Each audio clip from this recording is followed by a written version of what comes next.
go home time. Wow. After ilang days tayo dito? After more than 2 weeks dito sa Thailand and we're going home. Actually, maraming mangyayari for today's vlog pauwi ng Pilipinas. Kasi first time naming sasakay ng Scoot Airline and mag-layover kami sa Singapore for 14 hours. And then, tatry namin yung lounge access namin using our credit card sa Bangkok Airport. We'll see kung anong mangyayari. Never pa kami nakapag-lounge, so we're excited. Maga kami pumunta sa airport para masulit namin yung lounge access. Okay, tara. Magbabas lang kami. Nandito kami sa may Ratchayotin Station kasi galing kami ng mall. Ito yung mall. Ito lang yung hotel namin. Tumambay lang kami for mga 2 hours lang. Pero bababa kami dito kasi magbabas kami from here to Phaya Thai. And then from Phaya Thai BTS tayo or ARL pala yun, hindi BTS. ARL or Airport Rail Link papunta ng airport. Rekta na yun. Ano oras na? 2:08. 8 p.m. pa yung flight namin. Okay, let's see kung gaano katagal yung travel time.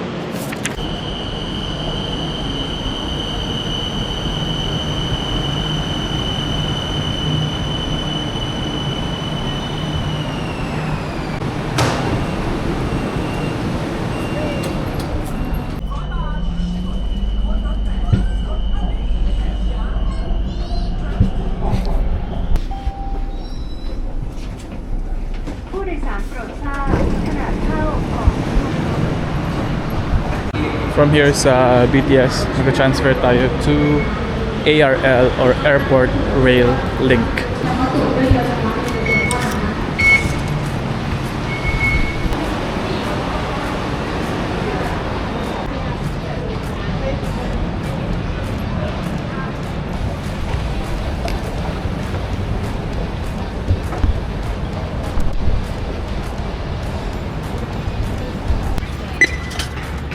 $45 each times 290. Diretso ng airport. So, one up.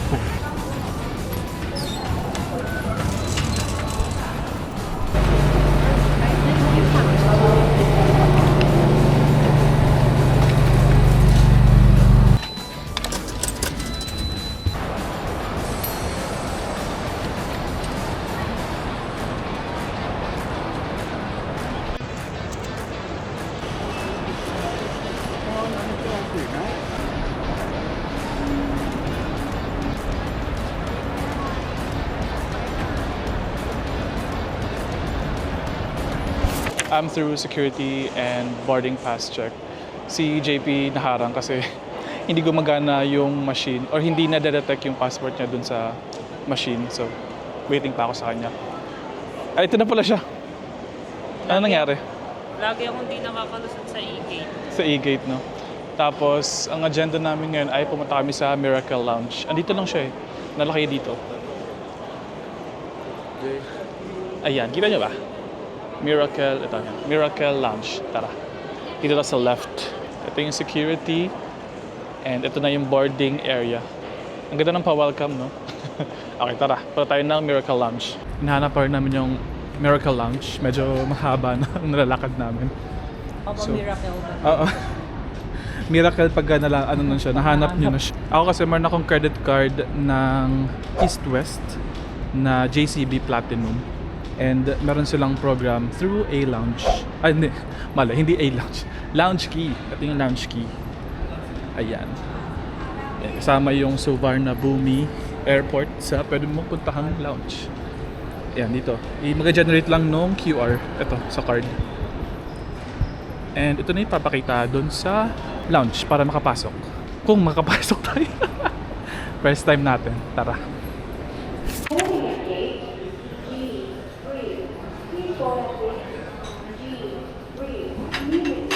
Nakapasok kami ng lounge. Sobrang surreal. Wow. Nakapasok lang surreal agad. So ayan, nasa gate F, intercourse F, yung pwedeng pasukan pagka meron kayong JCB na JCB from East West na platinum card. This is through Lounge Key access. So ipapakita nila yung boarding pass saka yung QR code from Lounge Key. And andito na kami sa loob. Siyempre mahina lang yung boses kasi nga maraming tao dito. Okay, tara. Tingin tayo ng food. Ano oras na ngayon? 4:36. At 7 o'clock pa yung boarding.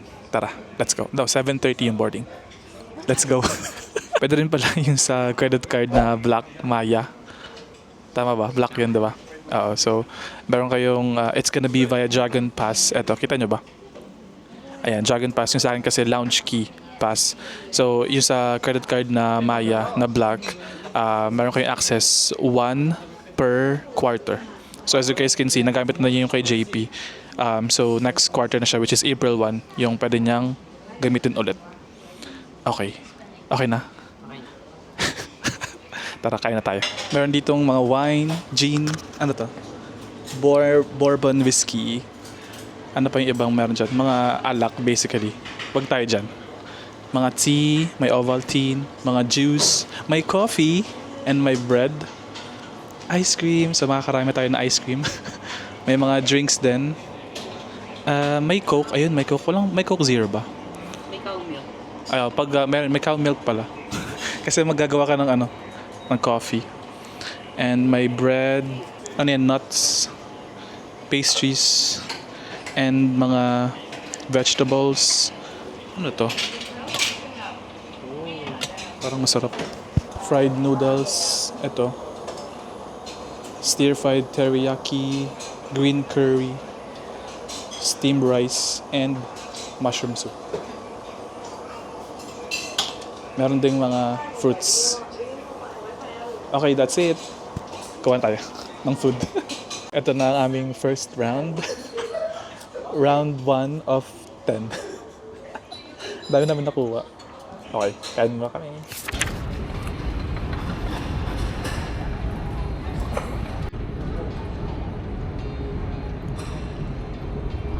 Of correctly.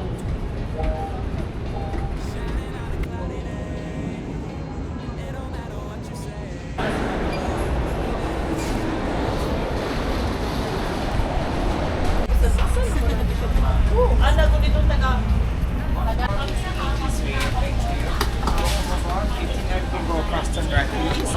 They treat they for it this way. Thank you.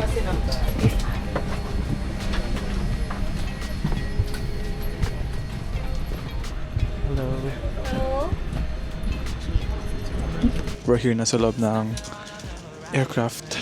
Boeing 787. First time ko dito. Ang ganda ng seat. Medyo maluwag. Tapos yung adjustan ng ilaw nandito sa seat. And then yung flight attendant call button nandito din. Saka yung window. Well, hindi na manual na ika-close. Dito na. Pipintin na lang dito. Ganun. Ito si JP. Katabi niya si... And this is me. Nag-jacket na ako kasi malamig. 2 hours and 30 minutes na naman yung biyahe. Okay. This is a Boeing 787. Dreamliner.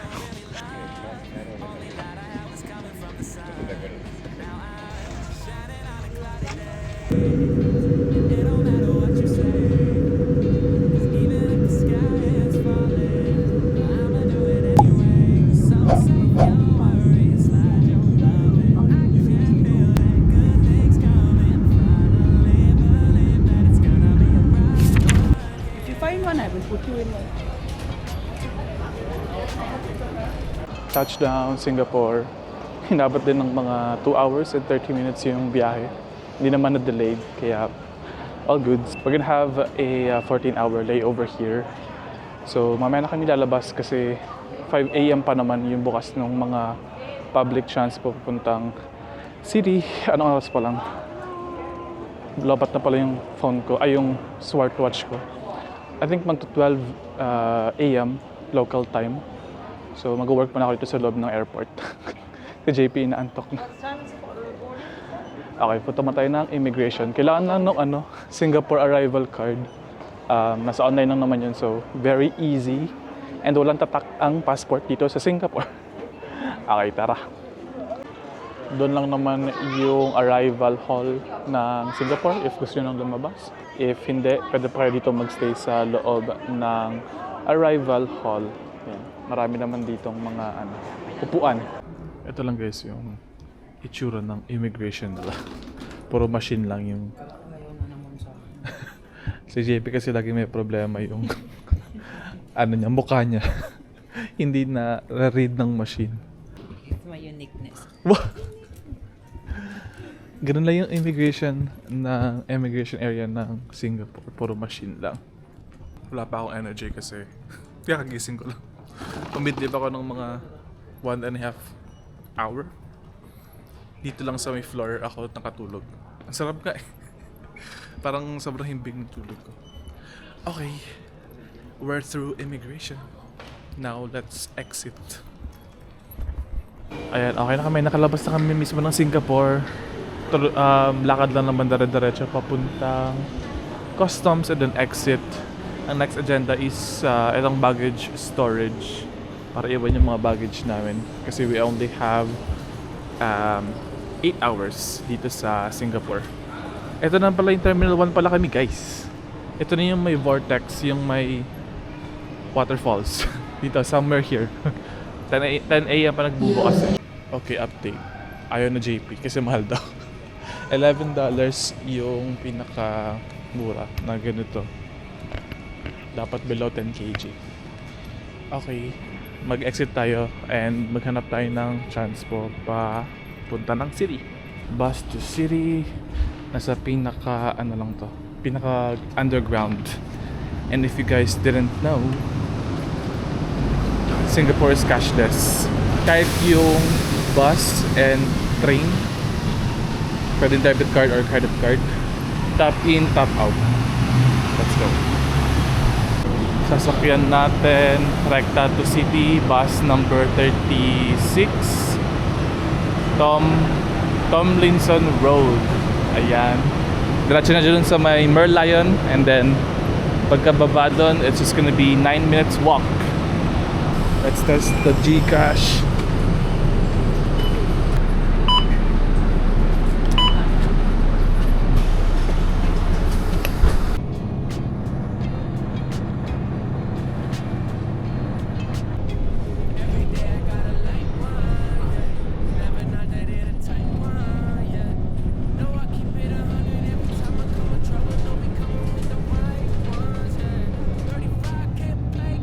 Hello, Singapore! We're back for the second time. Wow, ang ganda. Anong oras pa lang ngayon, guys? 7:45 local time. Same time lang sila ng Philippines. Dito kami sa may Esplanade. That's the Esplanade, yung parang durian-shaped na structure or building. And ito ang Marina Bay Sands. And with our luggage. Wow, ang ganda. Ayun yung Merlion. Kita niyo ba yung Merlion? Ito, ayun siya. Nagbubuga siya. Ayun pala, pag sobrang agaw niya, wala kayong masyadong kaagaw sa picture. Pwede kayong umanga. Dito na kami banda sa may Jubilee Bridge in celebration of the 50th Independence. Tuwa si JP. Nabasa ko lang doon eh. 50th Independence ng Singapore noong 2015. 2026 na. So 61 na siya. And nandito kami sa may, pupunta kami doon sa may Merlion. Wala masyadong turista or wala masyadong tao. Marami actually nagja-jogging kasi for the healthy lifestyle, sana all. Ayan, nagpipicture lang kami dito. We only have 2 hours and 30 minutes to explore kung ano man yung pwede ma-explore within the area. And the sunrise is rising. Mali. The sun is rising. Ayan, ang ganda oh. At si JP, kasi ayaw niya magbayad ng 500 pesos, kaya dala-dala niya yung luggage niya. Masarap mag-vlog ng ganito kasi hindi ka mahihiya at walang tao, katao-tao. Marami lang nag-jogging. Ito mamaya si ate, makikita niyo sa likod ko. Mag-jogging siya. Ayan, diba? Si kuya, for sure nagib siya ng camera. Magkano yung pamasahe? Hindi ka na Gcash lang ginamit ko kanina sa bus. Nabot ng mga 45 minutes yung biyahe. Hindi ka pa na-check kung magkano yung nabawas sa Gcash ko. Mamaya, i-check ko. And then nalagay ko na sa screen. Ibon. Ooh. Ano siya, uwak? May uwak din pala dito guys sa Singapore. If you guys didn't know. Ano to, ito, yung parang itong magandang or unique structure, it's a museum. Tapos ito yung Marina Bay Sands, sa baba niyan merong mall. So pwede kayong pumasok doon, mag-chill, lalo sa Singapore sobrang init tulad ng Thailand. And ito na yung Merlion. Konti lang yung tao. Free na free kang ngumanga. Wala kang kaagaw ngumanga. Ay, dapat pala yung water bottle natin. Nakaganyan. And this is the skyline of Singapore.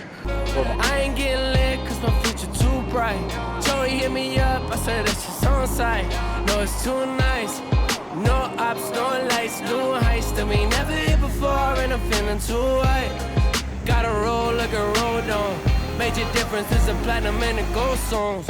Whoa, oh, you already know. I can make your life a push star, press go. Say we're off to a good start, let's smoke. Blew the brains off the coupe, baby, explode. Since matagal kami sa Thailand, more than 2 weeks, we decided na kumain sa Jollibee dito sa Singapore. Pumunta kami sa Lucky Plaza. Medyo malayo siya dito from the Merlion. The train kami. Doon sa Orchard Road, marami doon eh. Marami tong Pilipino actually. Okay, ito na yung train. Let's go.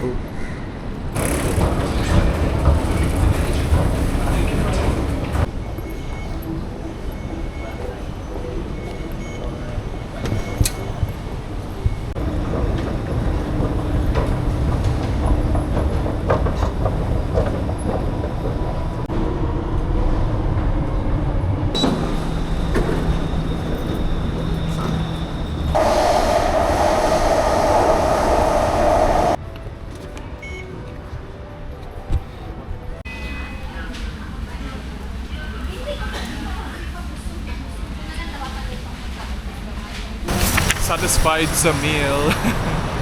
Tapos na kami kumain sa Jollibee. And we're going back to the airport. Bus 36 lang din.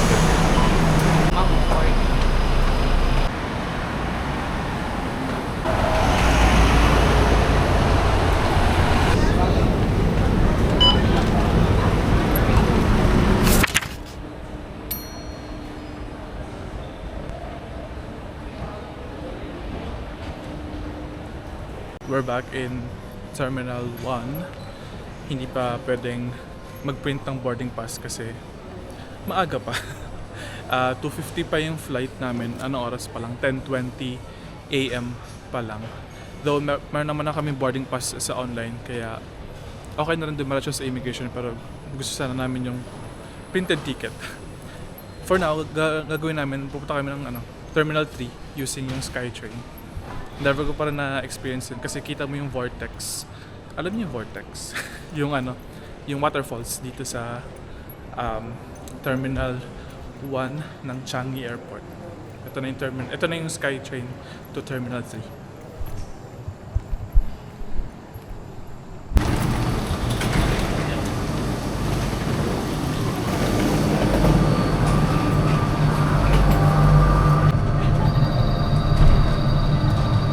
Maaga pa naman, kaya lilibot muna kami sa ibang terminal ng Changi Airport.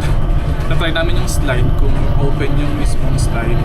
Nasa Terminal 3 kasi yun, so nandito kami sa may SkyTrain. Papunta, libre lang matong transfers na to, so all goods lang. Tapos mamaya pupunta kami sa may Vortex, HSBC Vortex, yung parang waterfalls. Sa Terminal 1 ang din naman yun, so doon muna kami sa slide. Walang reaction si JP.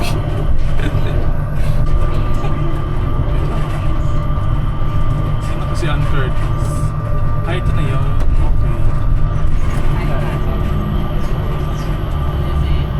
Okay, epic fail.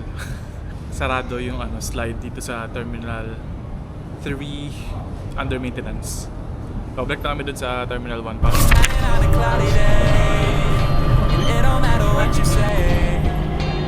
Even if the sky is falling, I'ma do it anyway. So save your worries, slide your love in. I can feel that good things coming. Finally believe that it's gonna be a bright one here.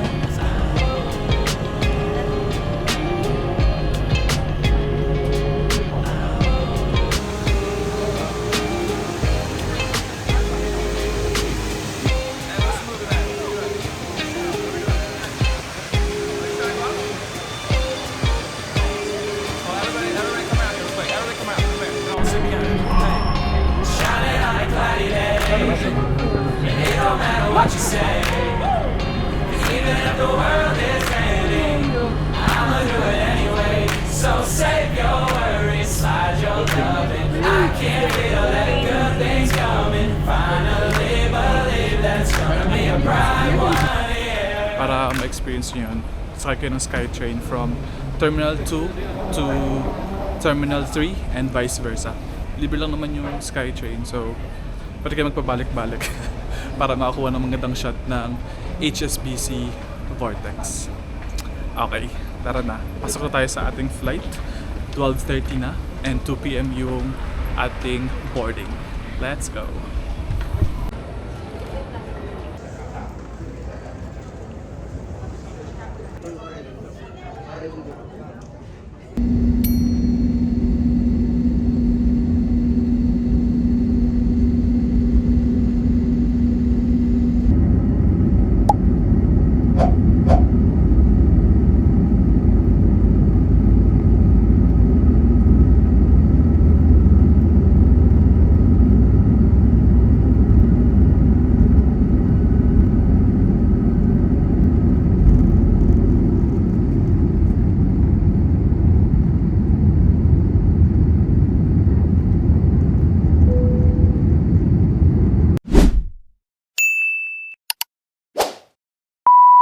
Okay, let's go.